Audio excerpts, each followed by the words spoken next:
Hello ಮಕ್ಕಳೇ, ಹೇಗಿದ್ದೀರಾ? ಎಲ್ಲರೂ ಆರಾಮಲ್ವಾ? ಮೇಧಾ ಡಿಸ್ಕವರ್ ಮೋರ್ ಯೂಟ್ಯೂಬ್ ಚಾನೆಲ್ಗೆ ನಿಮ್ಮೆಲ್ಲರಿಗೆ ಸ್ವಾಗತ. ಇವತ್ತಿನ ತರಗತಿಯಲ್ಲಿ ನಾವು ಒಂದು ಸೀರೀಸ್ ಅನ್ನ ಸ್ಟಾರ್ಟ್ ಮಾಡ್ತಾ ಇದ್ದೇವೆ. 10ನೇ ತರಗತಿಯ ಮಕ್ಕಳಿಗೋಸ್ಕರ ಮಾತ್ರ. ಇದು ವಿಜಯ ಪಥ ಅಂತ ಹೇಳಿ ಸರಣಿ 1 ಅಂದ್ರೆ ಈ ಸಲ 2024-25 ಸೀರೀಸ್ ಅನ್ನ ಸ್ಟಾರ್ಟ್ ಮಾಡ್ತಿದ್ದೇವೆ. ಅದರಲ್ಲಿ ಇವತ್ತು ಫಸ್ಟ್ ಒಂದು ಎಪಿಸೋಡ್ ವಿಜ್ಞಾನದಲ್ಲಿ 5 ದಿನಕ್ಕೆ 5 ಪ್ರಶ್ನೆಗಳನ್ನ ಕಲಿಯುವಂತಹ ಒಂದು ನಮ್ಮದು ಥೀಮ್. ಕೇವಲ 5 ಪ್ರಶ್ನೆಗಳು ಸಾಕು. ಅಷ್ಟಾದ್ರೂ ಕಲಿತೇವಲ್ವಾ, ಅಷ್ಟು ಅರ್ಥ ಆದ್ರೆ ನಮ್ಗೆ ಸಾಕು. ದಿನಕ್ಕೆ 5ರಂತೆ ನಾವು ತುಂಬಾ ಪ್ರಶ್ನೆಗಳನ್ನ ನಾಡಿದ್ದು ತನಕ ನಿಮ್ಮ ಎಕ್ಸಾಮ್ ತನಕ ಕವರ್ ಮಾಡ್ಬೋದು. ಸೊ ಹಾಗಾಗಿ ಇವತ್ತೊಂದು ಹೊಸ ಕಾನ್ಸೆಪ್ಟಿನೊಂದಿಗೆ ನಾನು ಇವತ್ತು ಬಂದಿದ್ದೇನೆ ನಿಮ್ಮ ಜೊತೆಗೆ.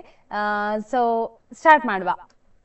ಮೊದಲಿಗೆ ಇವತ್ತು ಕೆಲವೊಂದು ನಿಯಮಗಳು ನಿಮ್ಮ ಪಾಠ ಭಾಗ 1 ಮತ್ತು ಭಾಗ 2ರಲ್ಲಿ ಇರುವಂತಹ ಟೆಕ್ಸ್ಟ್ ಬುಕ್ನಲ್ಲಿ ಎಲ್ಲವೂ ಸೇರಿ 5 ನಿಯಮಗಳಿವೆ. ಆ 5 ನಿಯಮಗಳನ್ನ ಕಲಿಯುವ. ಮೊದಲನೆಯ ನಿಯಮ ಏನಂತ ಹೇಳಿದ್ರೆ, ಬೆಳಕಿನ ವಕ್ರೀಭವನದ ನಿಯಮ ತಿಳಿಸಿ ಎಂದು.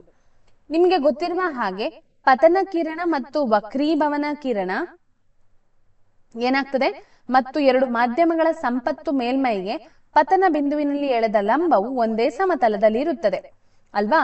ಅಂದ್ರೆ ಏನಾಗ್ತದೆ ಅಂತ ಹೇಳಿದ್ರೆ, ಇಲ್ಲಿ ಪತನ ಕಿರಣ ಅಂತ ಹೇಳಿದ್ರೆ ನಿಮ್ಗೆ ಗೊತ್ತಿರಬಹುದು. ಪತನ ಕಿರಣ ಅಂದ್ರೆ ಏನು? ಪತನ ಕಿರಣ ಅಂತ ಹೇಳಿದ್ರೆ ಇನ್ಸಿಡೆಂಟ್ ರೇ. ಈಗ ಇದು ಒಂದು ವಸ್ತು ಆದ್ರೆ, ಇದೊಂದು ಗ್ಲಾಸ್ ವಸ್ತು ಆದ್ರೆ ಇದು ಪತನ ಕಿರಣ ಬರುವಂತಹದ್ದು. ಸೂರ್ಯನಿಂದಾಗ್ಲಿ ಯಾವುದೇ ಒಂದು ಮೂಲದಿಂದ ಬರುವಂತಹ ಒಂದು ಕಿರಣವನ್ನ ಏನಂತ ಹೇಳ್ತೇವೆ? ಪತನ ಕಿರಣ ಅಂತ ಹೇಳ್ತೇವೆ. ಹಾಗೆಯೇ ಅದು ವಕ್ರೀಭವನ ಬೆಂಡ್ ಆಗ್ತದಲ್ಲ, ಆ ಕಿರಣವನ್ನ ನಾವೇನಂತ ಹೇಳ್ತೇವೆ? ವಕ್ರೀಭವನ ಕಿರಣ ಅಂತ ಹೇಳ್ತೇವೆ. ಹಾಗೆಯೇ ಅದಕ್ಕೆ 2ಕ್ಕೆ ಎಳೆದಂತಹ ಒಂದು ಲಂಬ, ಇದು ಲಂಬ, ಅದು ಎಲ್ಲವೂ ಎಲ್ಲಿರ್ತದೆ? ಒಂದೇ ಸಮತಲದಲ್ಲಿ ಇರ್ತದೆ ಅಂತ ಆಯ್ತಾ, ಒಂದೇ ಪ್ಲೇನ್ ಅಲ್ಲಿ ಇರ್ತದೆ ಅಂತ ಹೇಳ್ತೇವೆ. ಹಾಗೆಯೇ ಬೆಳಕಿನ ನಿರ್ದಿಷ್ಟ ಬಣ್ಣ ಮತ್ತು ನೀಡಿರುವ ಜೋಡಿ ಮಾಧ್ಯಮಗಳಿಗೆ ಪತನ ಕೋನದ ಸೈನು ಮತ್ತು ವಕ್ರೀಭವನದ ಸೈನುಗಳ ಅನುಪಾತ ಸ್ಥಿರಾಂಕವಾಗಿರ್ತದೆ. ಅಂದ್ರೆ ಇದು ಸೈನ್ ಐ ಭಾಗಿಸು ಸೈನ್ ಆರ್ ಅಂತ ಹೇಳಿದ್ರೆ ಇದ್ರ ಸೈನ್ ಅಂತ ಹೇಳಿದ್ರೆ ನಿಮ್ಗೆ ಗೊತ್ತಿದೆ ಮ್ಯಾಥ್ಸಿನಲ್ಲಿ. ಈಗ ನೀವು ಈಗಾಗಲೇ ಕಲ್ತಿದ್ದೀರಿ ಟ್ರಿಗ್ನೋಮೆಟ್ರಿ ಅಲ್ವಾ. ಸೈನ್ ಐ ಹಾಗೆ ಸೈನ್ ಆರ್ ಅನ್ನ ಭಾಗಿಸಿದಾಗ ನಮ್ಗೆ ಉತ್ತರ ಎಷ್ಟು ಬರ್ತದೆ? ಸ್ಥಿರಾಂಕ ಒಂದೇ. ಎಷ್ಟು ನೀವು ಆಂಗಲ್ ಎಷ್ಟೇ ಇರ್ಲಿ, ಆದ್ರೆ ಅಂದ್ರೆ ಕೋನಗಳು ಎಷ್ಟೇ ಇರ್ಲಿ, ಅದನ್ನ ಭಾಗಿಸಿದಾಗ ಬರುವ ಉತ್ತರ ಯಾವತ್ತೂ ಸ್ಥಿರಾಂಕ ಆಗಿರ್ತದೆ. ಇದು ನೆನಪಿಟ್ಕೊಳ್ಬೇಕು. ಇದು 2 ಮಾರ್ಕಿಗೆ ಬರುವಂತಹ ಪ್ರಶ್ನೆ. ಮುಂದಕ್ಕೆ ಹೋಗೋಣ. 2ನೇ ನಿಯಮ, ಅದು ಬೆಳಕಿನ ಪ್ರತಿಫಲನದ ನಿಯಮ. ಮೊದಲನೆಯದು, ಪತನ ಕೋನ ಪ್ರತಿಫಲನ ಕೋನಕ್ಕೆ ಸಮವಾಗಿರುತ್ತದೆ.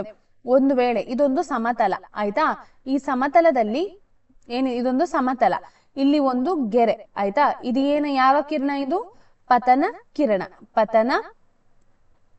ಕಿರಣ ಆಗಿರ್ತದೆ ಅಲ್ವಾ. ಇಲ್ಲಿಗೆ ನಾವು ಒಂದು ಲಂಬ ಎಳಿತೇವೆ. ಇಲ್ಲಿಂದ ಏನಾಗ್ತದೆ? ಇದು ಪ್ರತಿಫಲನಗೊಳ್ತದೆ. ಇದು ಪ್ರತಿಫಲನ ಕಿರಣ ಅಲ್ವಾ, ಇದು ಪ್ರತಿಫಲನ ಕಿರಣ. ಈ ಕೋನ ಮತ್ತು ಈ ಕೋನ ಐ ಮತ್ತು ಕೋನ ಆರ್ ಯಾವತ್ತು ಸಮ. ಕೋನ ಐ ಮತ್ತು ಕೋನ ಆರ್ ಒಂದೇ, ಸೇಮ್ ಆಗಿರ್ತದೆ ಎಂದು. ಮತ್ತೆ ಹಾಗೆಯೇ ಈ ಪತನ ಕಿರಣ, ಲಂಬ ಮತ್ತು ಪ್ರತಿಫಲನ ಕಿರಣ ಏನಾಗಿರ್ತದೆ? ಒಂದೇ ಸಮತಲದಲ್ಲಿರ್ತದೆ. ಈ 2ನೇ ನಿಯಮ ಮತ್ತು ವಕ್ರೀಭವನದಲ್ಲಿರುವ 2ನೇ ನಿಯಮ ಸೇಮ್ ಅದು. ಸೊ ಒಂದನ್ನ ನೆನಪಿಟ್ಕೊಂಡು 2ಕ್ಕೂ ಬರೀಬಹುದು. 3ನೇ ಪ್ರಶ್ನೆಗೆ ಹೋಗೋಣ. 10% ನಿಯಮ ಎಂದರೇನು ತಿಳಿಸಿ. 10% ನಿಯಮ ಬರುವುದು ಪರಿಸರ ವಿಜ್ಞಾನ ಅನ್ನೋ ಪಾಠ ಇದೆಯಲ್ಲ, ಪರಿಸರ ಲಾಸ್ಟ್ ಪಾಠ ಇದೆಯಲ್ಲ, ಅದ್ರಲ್ಲಿ ಬರ್ತದೆ. ಏನಂತ ಹೇಳಿದ್ರೆ, ನೀವು ಗೊತ್ತಿರಬಹುದು, ನಾವು ಆಹಾರ ಸರಪಳಿ ನಿಮ್ಗೆ ಗೊತ್ತಿದೆ ಅಲ್ವಾ. ನಾನೀಗೊಂದು ಆಹಾರ ಸರಪಳಿಯನ್ನ ಬರಿತೇನೆ. ಸಸ್ಯವನ್ನ ತಿನ್ನುವಂತಹ ಕೀಟ, ಹಾಗೆ ಕೀಟವನ್ನ ತಿನ್ನುವಂತಹ ಯಾವುದು? ಕಪ್ಪೆಯನ್ನು ತಿನ್ನುವಂತಹದ್ದು ಹಾವು. ಈಗ ಇಷ್ಟೊಂದು ಆಹಾರ ಸರಪಳಿ. ಈಗ ಸಸ್ಯ ತನ್ನಲ್ಲಿ 1000 ಜೌಲ್ನಷ್ಟು, ಕಿಲೋ ಜೌಲ ಬೇಡ, ಜೌಲ್ನಷ್ಟು ಆಹಾರವನ್ನ ತಯಾರಿಸಿದ್ರೆ ಆಯ್ತಾ, 10,000 ಜೌಲ್ನಷ್ಟು ಅಂದ್ರೆ ಶಕ್ತಿ ಉತ್ಪಾದನೆ ಮಾಡಿದ್ರೆ, ಸಸ್ಯದಿಂದ ಕೀಟಕ್ಕೆ ಹೋಗುವುದು ಕೇವಲ 1000 ಜೌಲ್ ಮಾತ್ರ. ಯಾಕೆ ಹೇಳಿದ್ರೆ ಉಳಿದಂತಹ 10% ಏನಿದೆ ನೋಡಿ, ಅದು ಮಾತ್ರ ಹೋಗ್ತದೆ. ಉಳಿದದನ್ನು ಸಸ್ಯ ತನ್ನ ಬೆಳವಣಿಗೆಗಾಗಲಿ ಬೇರೆ ಬೇರೆ ಕಾರ್ಯಗಳಿಗೆ ಉಪಯೋಗಿಸಿಕೊಳ್ತದೆ. ಹಾಗೆ ಕೀಟದಿಂದ ಕಪ್ಪೆಗೆ ಹೋಗುವಾಗ ಕೇವಲ 100 ಜೌಲ್ ಮಾತ್ರ ತಲುಪ್ತದೆ 1000ದಲ್ಲಿ. ಉಳ್ದದೇನಾಗ್ತದೆ? ಉಳ್ದದು ಕೀಟ ಅದನ್ನು ಉಪಯೋಗಿಸ್ತದೆ. ಅದರ ಬೆಳವಣಿಗೆಗಿರ್ಬೋದು, ಸಂತಾನೋತ್ಪತ್ತಿಗಿರ್ಬೋದು, ಆಹಾರ ಜೀರ್ಣಕ್ರಿಯೆಗಿರ್ಬೋದು. ಹಾಗೆ ಕಪ್ಪೆಯಿಂದ ಇಲ್ಲಿಗೆ ಹೋಗುವಾಗ ಕೇವಲ 10 ಜೌಲ್ ಮಾತ್ರ ಹಾವಿಗೆ ಲಭಿಸ್ತದೆ. ಅರ್ಥ ಆಗ್ತಾ ಉಂಟಾ? ಸೇಮ್ ನಿಯಮ ಸೇಮ್. ಸೊ ಇದನ್ನ 10% ನಿಯಮ ಅಂತ ಹೇಳ್ತಾರೆ. ಕೆಲವೊಮ್ಮೆ ಇದನ್ನ ಕೇಳ್ತಾರೆ ಪ್ರಶ್ನೆಯನ್ನ. ಸೊ ಹಾಗಾಗಿ ಇದು 1 ಮಾರ್ಕಿಗೆ ಬರುವಂತಹ ಪ್ರಶ್ನೆ, ಇಂಪಾರ್ಟೆಂಟ್. ಮುಂದಕ್ಕೆ ಹೋಗೋಣ. ಓಮನ ನಿಯಮ ತಿಳಿಸಿ. ಓಮನ ನಿಯಮ ಇದು ತುಂಬಾ ಇಂಪಾರ್ಟೆಂಟ್. ಓಮನ ನಿಯಮ ಏನು ಹೇಳ್ತದೆ? ಸ್ಥಿರವಾದ ತಾಪಮಾನದಲ್ಲಿ ವಿದ್ಯುತ್ ಮಂಡಲದಲ್ಲಿನ ಲೋಹದ ತಂತಿಯ ನಡುವಿನ ವಿಭವಾಂತರ ವಿಯು ಅದರ ಮೂಲಕ ಹರಿಯುವ ಪ್ರವಾಹಕ್ಕೆ ಅಂದ್ರೆ ಕರೆಂಟ್ಗೆ ನೇರಾನುಪಾತದಲ್ಲಿರುತ್ತದೆ. Directly proportional. ಹೀಗೆ ಬರಿತೇವಲ್ವಾ ನಾವು? ವಿ ಅಂದರೆ KI. ಕೆ ಅಂದರೆ ಹೇಳಿದ್ರೆ ಸ್ಥಿರಾಂಕ. ಇಲ್ಲಿ ಕೆ ಹೇಳಿದ್ರೆ ಇದು ಏನಾಗಿದೆ? ಸ್ಥಿರಾಂಕ ಆಗಿದೆ ಅಲ್ವಾ? ಕೆ ನ ಬೆಲೆ ಎಷ್ಟು? 1. ವಿ ಅಂದರೆ I ಎಂದು ಸಿಗ್ತದೆ ಅಲ್ವಾ? ಸೊ ಇದು ಓಮನ ನಿಯಮ. ಇದು ಕೂಡ ಇಂಪಾರ್ಟೆಂಟ್. ಇದನ್ನ ಬೈಹಾಟ ಹೊಡಿಲೇಬೇಕಾಗ್ತದೆ ನಾವು. ಮತ್ತೆ ಕೊನೆಯದಾಗಿ 5ನೇ ನಿಯಮ ಜೌಲನ ಉಷ್ಣೋತ್ಪಾದನ ನಿಯಮ. ಜೌಲನ ನಿಯಮದ ಪ್ರಕಾರ ರೋಧಕದಲ್ಲಿ ಉತ್ಪತ್ತಿಯಾದ ಉಷ್ಣವು ಕೊಟ್ಟಿರುವ ರೋಧದಲ್ಲಿ ಪ್ರವಹಿಸುತ್ತಿರುವ ವಿದ್ಯುತ್ ಪ್ರವಾಹದ ವರ್ಗಕ್ಕೆ ನೇರಾನುಪಾತದಲ್ಲಿರುತ್ತದೆ. ಅಂದ್ರೆ I².